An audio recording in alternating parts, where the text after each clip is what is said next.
formal nang na-receive kan Philippine Air Force ang huring pitong S-701 Black Hawk helicopters. Ang nasambitang pitong Black Hawk helicopters ang parte kan ng 32 na unit na acquisition program na binakalkan gobyerno hali sa PZL Mielec kan Poland. Ulit digdi ang iguaning kabuang 47 na S-701 Black Hawk ang Philippine Air Force na siyang nagdadara sa Pilipinas na may pinakadakol na klase kan helicopter sa bilog na Asya. Inibo ang turnover as in blessings ka nasambitang pitong helicopter sa 250th Presidential Airlift Wing hangar sa Villamor Air Base sa Pasay City kan Miyerkules, Agosto 26. Pinanginginotan ni PAF Commanding General Lieutenant General Arthur Cordura ang pagresibay ka nasambitang helicopters.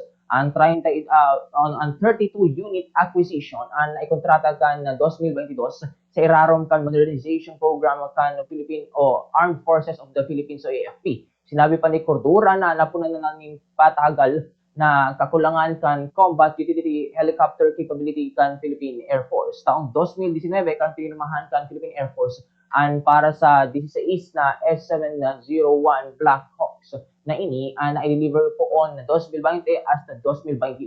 Ginamit ang mga ini para sa humanitarian assistance, siring man ang pagresponde sa mga kalamidad, as in relief operations kan nagrapado ang bagyong Odette. Mantang kan 2022, ang pinalawig ninda ang pagbakal as in pinirmahan ang 32 na dagdag na nasambitang mga unit kan helicopter na na-deliver po on 2024 hasta 2026.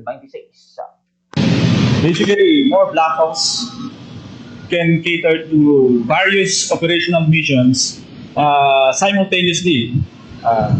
We know for the fact that we're an archipelagic nation, so basically we can conduct simultaneous missions related to relief operations. If it so happens that there are calamities throughout our country, we can deploy them anywhere.